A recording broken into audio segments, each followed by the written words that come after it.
म्हज्या प्रिय देशवासियांनो, मन की बात भितर परत एक फावट तुमच्या सगळ्यांकडेन जोडून घेतना म्हाका खूब खोस जाता. 2026 वर्स अर्दें सोंपपाचें आसा. ह्या 6 म्हयन्यांत आमी मन की बात वरवीं देशांतल्या लोकांच्या जायत्या कामगिरींचेर भासाभास केल्या.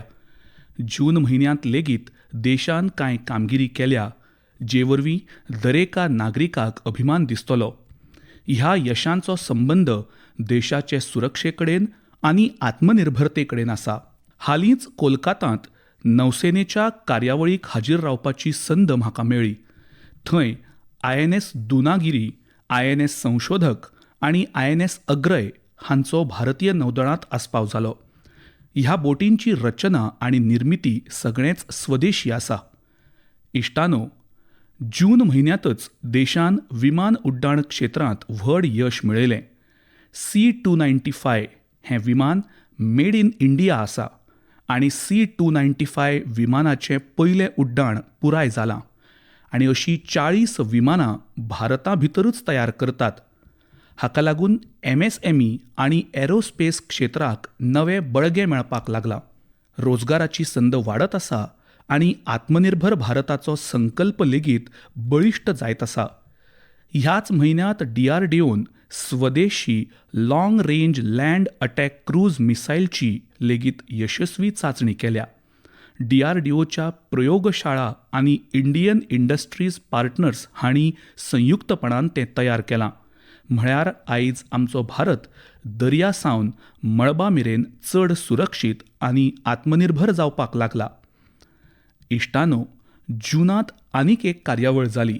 तातूंत पुराय संवसार भारताच्या यत्नांकडेन जोडिल्लो आनी ही कार्यावळ म्हळ्यार आंतरराष्ट्रीय योग दीस.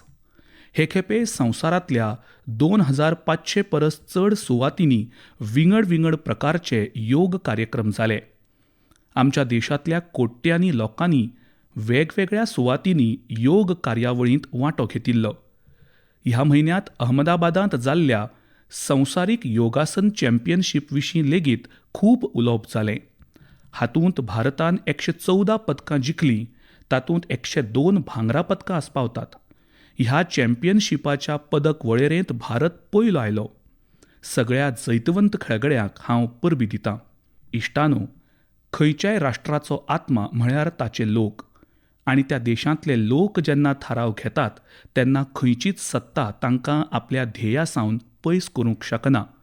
राष्ट्र निर्मितींत लोकसहभागाची ही शक्त भारताची एक व्हड संपत्ती आसा आनी हो भौशीक सहभाग आमी परत परत अणभवतात. इश्टानो, अस्तंत आशियांतल्या झुजाची परिस्थिती पळोवन हांवें देशांतल्या लोकांक कांय विनंती केल्ली. शक्य तितले काळ भांगर घेवप टाळचें अशें हांवें सांगिल्लें. सुटयां निमतान परदेशांत वचप टाळचें अशें हांवें लोकांक सांगिल्लें. गाडयांतल्यान एकठांय प्रवास करपाक प्रोत्साहन दिवपाचेंय आवाहन केल्लें. शेतकारांक रसायनमुक्त शेती करपाक, शेत वाचोवंक शक्य तितले सैमीक सारें वापरपाचें आवाहन केल्लें. इश्टानो, म्हज्या आवाहनाक देशांतल्या लोकांनी फकत तेंको दिवंक ना, जाल्यार तातूंत सगळे तरेन ते आपलो आदार वाडयतात. ते खातीर देशांतल्या दरेका नागरिकाचो हांव उपकारी आसां. जायत्या कुटुंबांनी म्हाका संदेश धाडल्यात आनी आपले अणभव सांगल्यात. हे खेपे घरांतल्या लग्नाक भांगर घेवचें ना अशें जायत्या कुटुंबांनी थारायलां. गरज पडल्यार आमी पोन्न्या भांगराक रिसायकल करून नव्यो वस्ती तयार करतले. हे खेपे परदेशांत भोंवप कशें फुडें धुकल्लां ताचे विशीं लेगीत जायत्या जाणांनी सोशल मिडियाचेर बरयलां.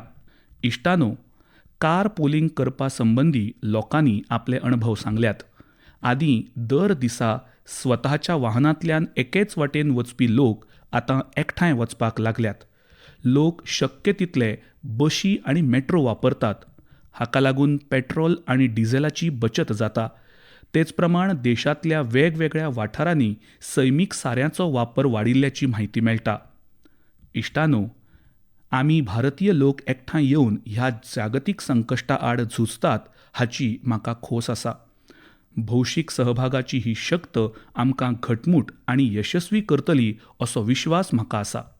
म्हज्या प्रिय देशवासियांनो, आमच्या देशांत वाडदीस लग्न ह्यो फकत कुटुंबीक घडणुको न्हय तर पुराय समाजाचो उत्सव आसतात. दरेका कुटुंबाक आपलें सूख हेरां कडेनूय वांटून घेवचें अशें दिसता. लोक आपल्या सोयऱ्यांक भेटवस्तू लेगीत दितात.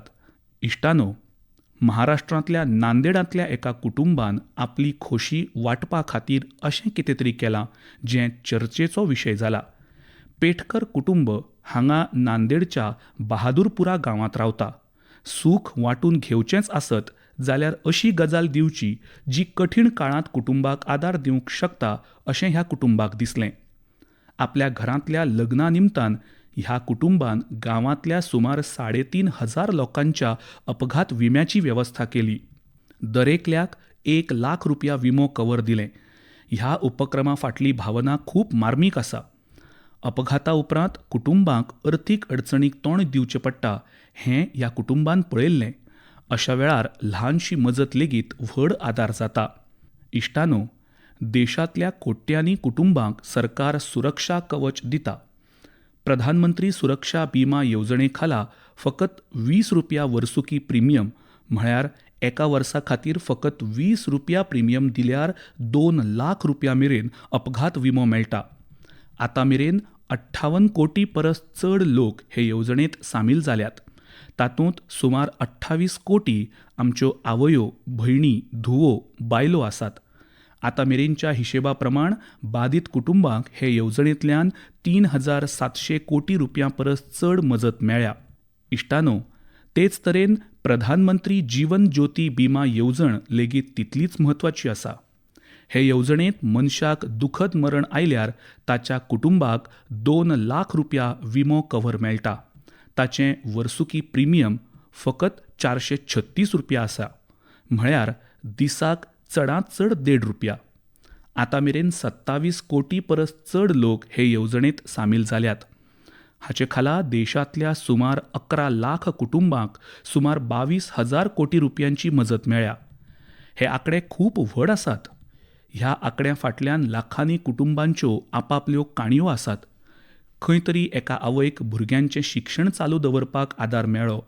खंय तरी घरांतल्यो जापसालदारक्यो हाताळपाक एके बायलेक आदार मेळ्ळो. इश्टानो, केन्ना केन्ना व्हड सुरक्षा सामकी ल्हान प्रमाणांत आनी ल्हान पावलांनी सुरू करूं येता. ल्हान निर्णय लेगीत व्हडलो फरक करता. ह्या येवजण्या विशींची म्हायती तुमच्या कुटुंबा कडेन वांटून घेवची अशें आवाहन हांव तुमकां सगळ्यांक करतां. म्हज्या मोगाळ देशवासियांनो, मन की बात भितर आमी आतां हजारांनी वर्सां पोन्नो आनी हजारांनी वर्सां मनशाच्या जिणेचो एक भाग आशिल्ल्या विशयाचेर उलयतले. हो विशय अंधश्रद्धेचो. अंधश्रद्धा चडशे खेपे फकत एक गैरसमज नासता. तातूंतल्यान भंय निर्माण जाता आनी जेन्ना भंय मनाचेर वर्चस्व गाजयता तेन्ना मनीस सत्य पळोवप बंद करता. अंधश्रद्धेंत बुडून गेल्ले लोक तर्क करिनासतना, सत्य पळयनासतना अशे निर्णय घेवंक लागतात जे व्हड लुकसाण करतात. दुसरे वटेन विज्ञान, अणभव आनी तर्काच्या आदारान त्या कल्पनांक आव्हान दिवपी लोक समाजांत आसात. अंधश्रद्धा सावन श्रद्धे मेरेनचो हो प्रवास सोंपो न्हय आनी आयज तुमकां असोच एक यशस्वी प्रवास सांगपाक सोदतां. इश्टानो, आसामांत एक सुकणें मेळटा. त्या सुकण्याचें नांव हरगिला. हरगिला हें एक दुर्मीळ सुकणें. सैम नितळ दवरपाक ताचो म्हत्वाचो वांटो आसता. पूण आसामच्या कांय वाठारांनी ताका खूब तेंप अशुभ मानताले. लोकांक आपले भोंवतणी हें पळोवपाक आवडनाशिल्लें. जायते फावटी ज्या झाडांचेर हरगिला घोंटेर बांदताले तीं झाडांच कापून उडयताले. कल्पना करात, पर्यावरण निवळ करपाक आदार करपी सुकणें तेंच हरगिला लोकांच्या भयाची बळी जाल्लें. ह्या काळांत जीवशास्त्रज्ञ पूर्णिमा देबी बर्मन हिणें हें सगळें पळयलें. लोकांच्या मनांतलो गैरसमज बदलपाचें तांणी थारायलें. तांणी बायलां कडेन उलोवन विज्ञानाच्या आदारान लोकांक समजायलें. ल्हव ल्हव बायलो हे मोहिमेंत सामील जावपाक लागल्यो. मागीर व्हड बदल सुरू जालो. एका काळार अशुभ मानून ज्या सुकण्याक धांवडायताले तें सुकणें गांवांची वळख जावंक लागलें. हजारांनी बायलो हरगिलाक वाटावपाक मुखार आयल्यो. आयज तांकां हरगिला आर्मी म्हूण वळखतात. ह्या बायलांनी समाजा कडेन लेगीत संघर्श केलो. समाजाक समजावपा खातीर दीस रात वावुरल्यो आनी अंधश्रद्धा सोडून दिवपाक लायले. योग्य म्हायती दिल्यार कितलेय पोन्ने विचार लेगीत बदलूंक शकतात हें तांणी दाखयलां. इश्टानो, हांव खूबदां म्हणटां, जो खेळपी तो फुलता. आयज देशांत अशा तरणाट्यांचो आंकडो खूब नेटान वाडत आसा जे खेळटात आनी फुलतात. आतां पयलीं परस चड तरणाटे खेळाक करियर म्हणून आपणावपाक लागल्यात.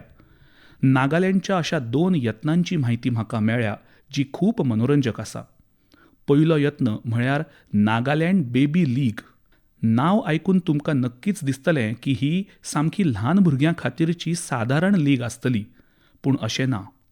5 ते 10-12 वर्सां पिरायेच्या गटांतल्या ल्हान फुलां सारक्या भुरग्यांची ही एक असामान्य लीग आसा आनी ह्या भुरग्यांची फुटबॉल खेळगड्यांची एक लीग आसा जी तांकां तांच्या गती खातीर आनी प्रतिभे खातीर प्रेरणा दिता आनी तशेंच तांची वळख निर्माण करता.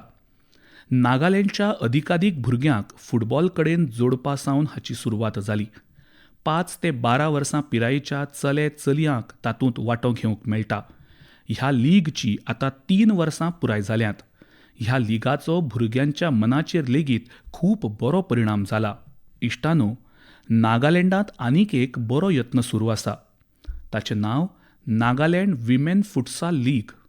घडये हें फुटसाल उतर तुमचे खातीर नवें आसतलें. फुटसालाक इंडोर फुटबॉल म्हणटात. हातूंत एका पंगडांत फकत 5 खेळगडे आसतात. तशेंच फुटबॉल मैदाना परस खेळां मैदान खूब ल्हान आसता. ह्या कारणाक लागून खेळगड्यांक जलद निर्णय घेवचे पडटात. तांकां आपलें तंत्र आनी कुशळटाय चड बरे तरेन वापरची पडटा. नागालँडची बायलां फुटसाल लीग आमच्या धुवांक तांची प्रतिभा दाखोवपाची बरी संद दिता. अशा उपक्रमा खातीर नागालँडांतल्या लोकांची हांव तोखणाय करतां. अशा यत्नाक लागून देशांतल्या हेर वाठारांकूय उर्बा मेळटा. इश्टानो, हो तंत्रगिन्यानाचो काळ.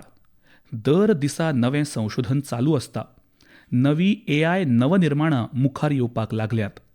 ह्या युगांत एक प्रस्न खूब म्हत्वाचो. लोकांची सर्जनशीलताय कशी तिगोवन दवरची? नव्या तंत्रगिन्याना वांगडा मुखार वतना आमी आमच्या मुळां कडेन कशे जोडिल्ले रावचे?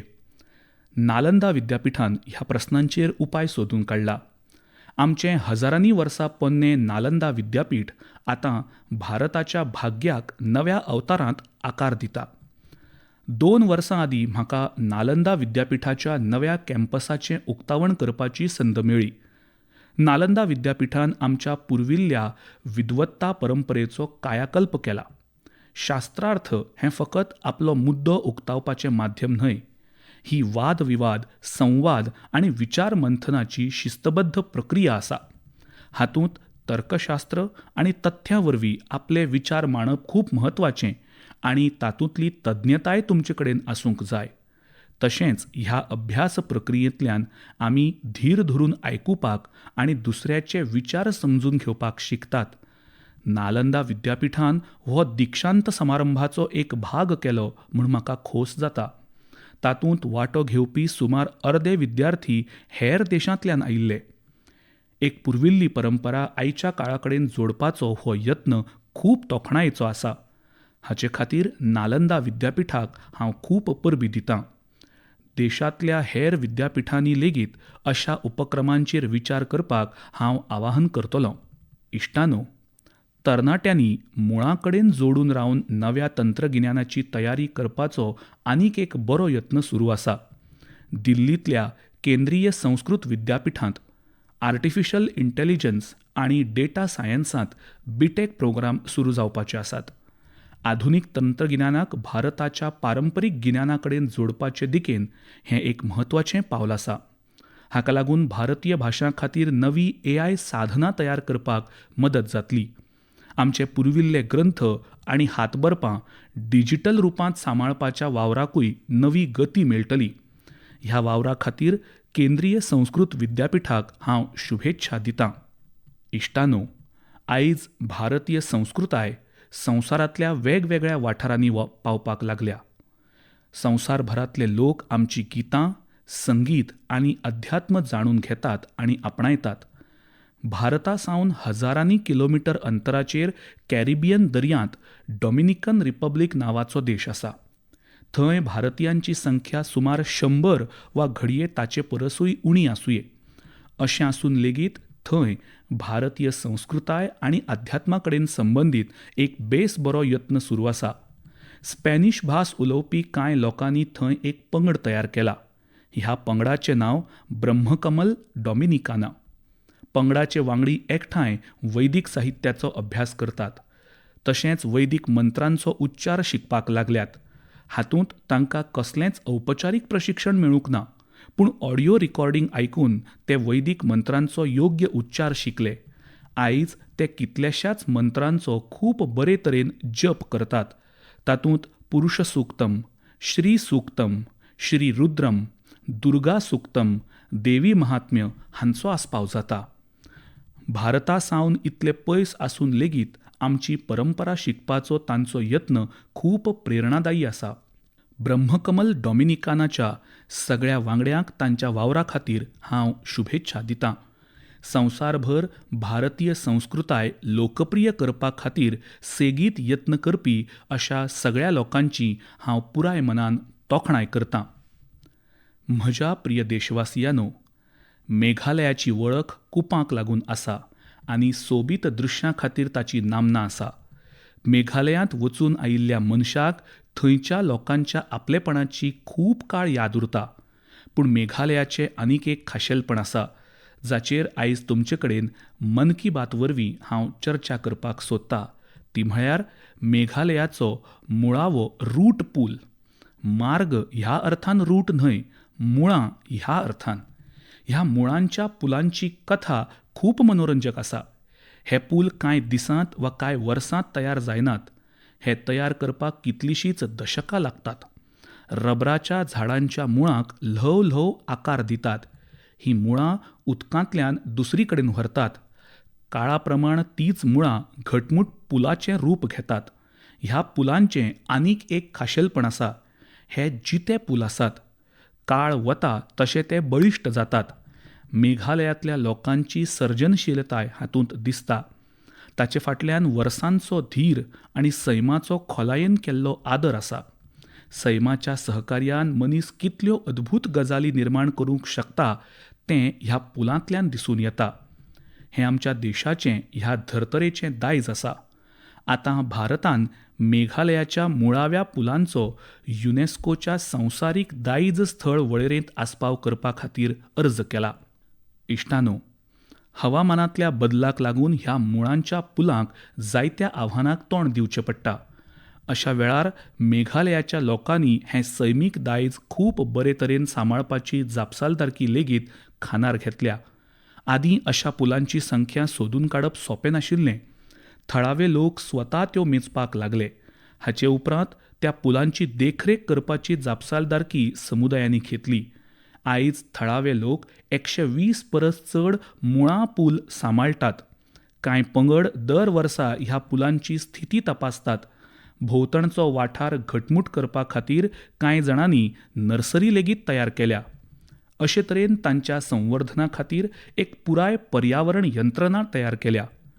तुमी पळयलां आसतलें, ह्या वर्सा हेली वॉर जी हांकां पद्म पुरस्कार दिवन भोवमान केला. तांणी आपलें जिवीत 50 वर्सां परस चड काळ ह्या मुळां पुलांच्या देखरेखी खातीर ओंपलां. तांचें समर्पण आमकां सगळ्यांक उर्बा दिवपी आसा. इश्टांनो, तुमी केन्ना जर ह्या मुळां पुलावेल्यान प्रवास केला आसत जाल्यार तांची चित्रां सोशल मिडियाचेर नक्कीच शेअर करात. तुमच्या फोटो वरवीं हेर लोकांक मेघालयाच्या ह्या अद्वितीय दायजा विशीं जाणून घेवपाची प्रेरणा मेळटली. म्हज्या मोगाळ देशवासियांनो, आमची गांवां निवळ आसचीं आनी आमची शारां सोबीत दिसचीं अशें आमकां सगळ्यांक दिसता. पूण आमचे भोंवतणी आशिल्लो कोयर कोण निवळ करता असो विचार आमी चुकून केन्ना तरी करतात. ही दुसऱ्या कोणाची तरी जापसालदारकी आसा आनी ते निवळसाण करतले अशेंच चडशे लोक मानतात. पूण आमचे मदीं कांय लोक आसात जे आपल्या विचारांनी आमकां खूब प्रेरणा दितात.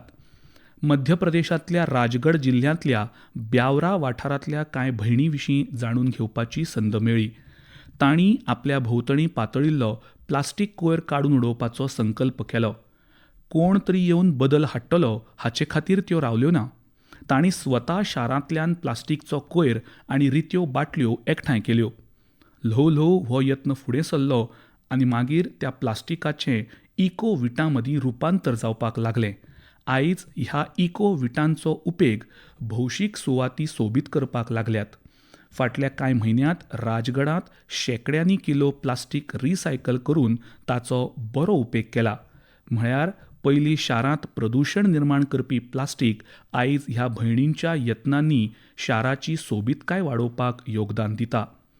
ब्यावराच्या सगळ्या भयणींक आनी ह्या मोहिमे कडेन संबंदीत इश्टांक हांव परबीं दितां. म्हज्या मोगाळ देशवासियांनो, जायत्या जाणांनी म्हाका चीट बरोवन एका विशिश्ट विशयाचेर उलोवपाची सुचोवणी केल्या. हो विशय गणेश उत्सवा कडेन संबंदीत आसा. गणेश उत्सवाक अजून बरोच वेळ उरला तरी ह्या विशयाचेर आतांच चर्चा करची अशी विनंती लोकांनी केल्या. खरें म्हळ्यार भगवान गणेशाच्यो मुर्ती तयार करपाचें काम खूब आदीं सुरू जाता. मुर्ती तयार करपी आनी मुर्ती वेवसायांत वावुरपी लोक आतां सावन सक्रीय जातात. देखून तुमकां सगळ्यांक हांव एक विनंती करतां. तुमच्या घरांत, समाजांत वा लागसरच्या सुवातेर स्थापन केल्ली गणपती बाप्पाची मूर्त आमच्या देशाच्या मातयेंतल्यान तयार करची. ती आमच्याच कुंभार आनी थळाव्या कलाकारांनी तयार केल्ली आसची असो यत्न करचो. तशेंच गणपतीच्यो मुर्ती तयार करपी लोकांनी लेगीत मातयेच्या मुर्तींक प्राधान्य दिवचें अशी विनंती हांव तांकां करतां.